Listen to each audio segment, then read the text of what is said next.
Hello and welcome to another video. Tonight we're having a really easy tea, so I'm not going to show you that because it's just pizza. But I'm going to make something nice for dessert. So I'm going to make some flapjack because I have an abundance of oats, nice and easy to make. And we're going to make it a bit of a gingerbready parking type flapjack. So follow along. I will try and put the recipe in the comments. Any comments or questions, drop them in and I will reply to them. Let's crack on. Okay, so to start off with, I have a greased and lined Pyrex, and in the pan I have 150 grams of butter, unsalted, plain normal butter. So we're just going to get that on heating up, so that is on 4. We have put our oven on at 180, so that's already warming up ready. And what we need that butter to do is to start to soften, and then we're going to melt our ingredients into it. So we combine dry into wet for this recipe. So starting off with our wet, and we need that butter to melt. Okay, so that's started to melt now. Please excuse the hob cracklings because I wiped it. So that's starting to melt. To that, we're going to add 100 grams of Demerara sugar and 100 grams of soft brown sugar. And we want that to start to melt together. So sugar, when it's heated, caramelizes. I've turned the pan down to 3 because we don't want this burning. We want it to start to all mix together and caramelize, so that when we add our dry ingredients, it's got plenty of stuff to go at. So just going to keep that moving so that the pan doesn't burn and the sugar doesn't burn. And we want it to form a sort of caramel. And we do that by heating. Now usually you would use a lovely either marble skillet or a proper stainless steel, but unfortunately I don't have those. Running on a budget here, so I'm using my grandmother's pan. It has been in the family for years, but it still does the job for what I need it to do.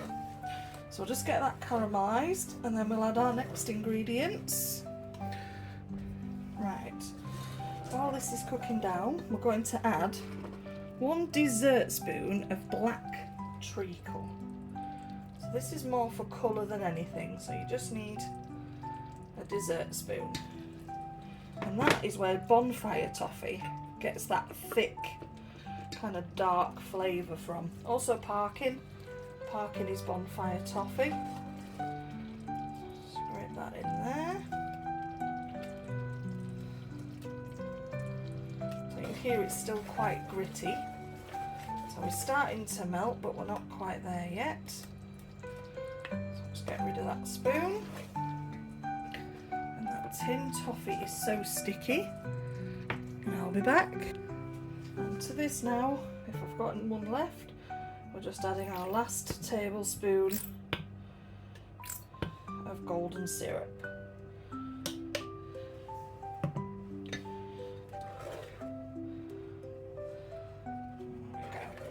And we want that all just to heat through and combine. And then we can add our dry ingredients. Okay, so you can see now in there, that's a lovely thick liquid. So that is our butter, sugar, black treacle and golden syrup.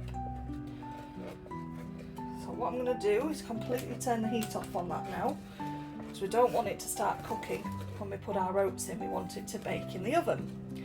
So I'm going to move that off the ring. So that completely stops the cooking process.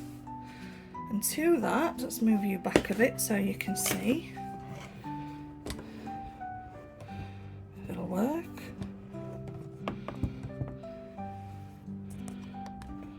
There we are, I think. To that, we're going to add 1.5 cups of self-raising flour. And on top of it, we have some cloves, 1 teaspoon, some ginger, 3 teaspoons, and 1 teaspoon of cinnamon. So we're going to add that in. And before we stir that in, we're also going to add our oats. So I use Whole Food Earth thick oats. If you have porridge oats or whatever you have, you can add. And I'm going to add 1,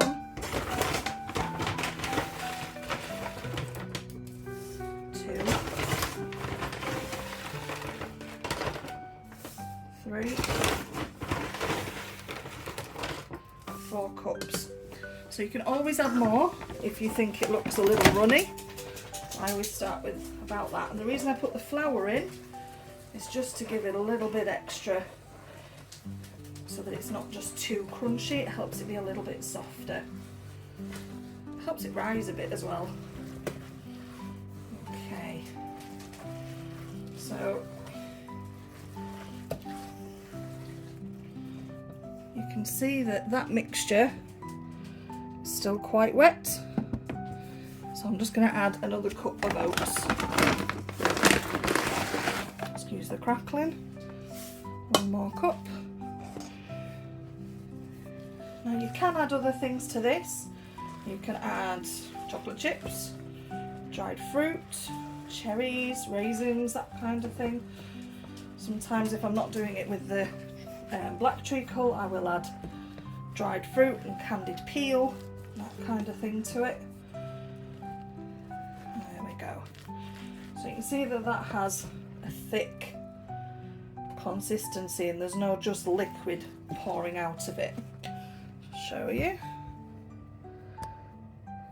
And what we're going to do now is transfer it into our grease-proof pan. So this is already greased. Here is one I made earlier. I'm just going to spoon this into our pan.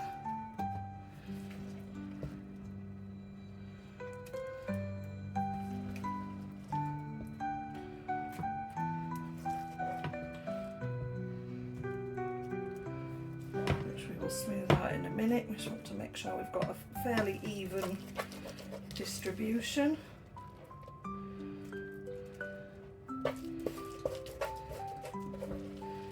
You don't have to use a glass Pyrex, it's all I have, but you can use square baking tins if you have them. In fact, square baking tins can sometimes work out a little better.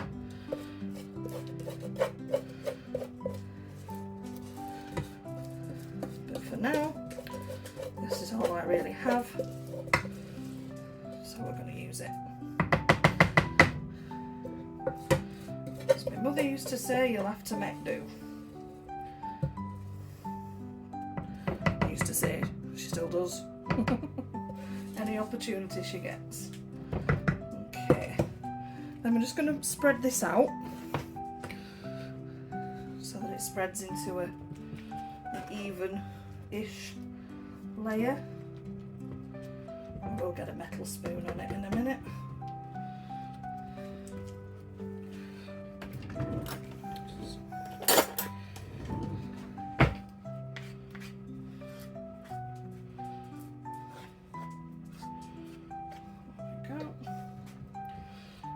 Make sure this is in all the corners.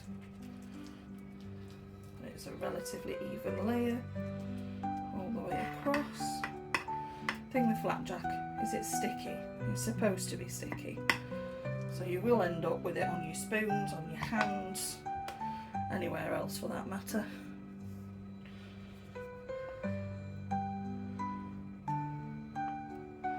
There we go. Right. So what we're going to do now is we're going to pop that in the oven and we're going to bake it for 30 minutes at 180, and then we will come back and check and see how we're looking. What we're looking for when it's cooked is a slightly crunchy top but still some springiness to the touch. So I'll come back in a minute and we will check on how it's got on. Okay folks, so it has been half an hour. So we're going to get this out now and let's have a look. There we go. So you see it's got a nice golden colour on the top and here. if we pop a knife in, so I'm just going to use a normal butter knife, like you would check a cake. You can see that it comes out, apart from a bit of stickiness. It's clean. There's no leftover like flour to cook or anything in it. So what we're going to do is we're going to set that aside and we're going to let it cool before we cut it. However, what I am going to do is, because this is sticky, we're just going to run a knife just around the outside where there's no greaseproof paper. Please excuse the dog, he's heard a mouse move a pebble. So we're just going to run a knife around here just to make sure it doesn't stick too much to the side when it comes to cutting. So come back when we've cut it and we'll see what Jason thinks. Okay, so cameraman's arrived home and we're just going to try and cut this and get it out. It is very sticky and it's still warm, but you can see what I said about the bounce. So if you can see, it's still got some spring to it. You don't want it to be so dry and burnt that you can't get a spring to it. Let me get a scoop. Let's check those edges are loose. And I think we might have to tip this before we can get it out. Easier said than done. Give me a minute while I get this out. It's all loose at the edge. There we go. Oh, crumbly. Very crumbly. Crumble, crumble. Crumble, crumble. There we are. Just take a bit of this off the side just for Jason to have a taste. Oh, can't be worse than Anna. Let him have a taste of that in a second. So what we'll do with this now is we'll probably let it cool a bit more, I think, first. Then it'll be ready to be cut into chunks.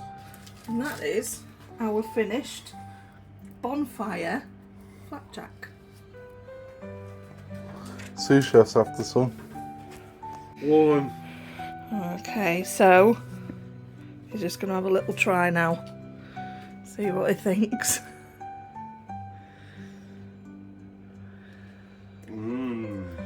Good for you. Nice. Have a little try. I need some more just to check. Oh, it is nice. You can just taste the black treacle coming through. Sticky, sweet, and beautiful, just like you. So here we go.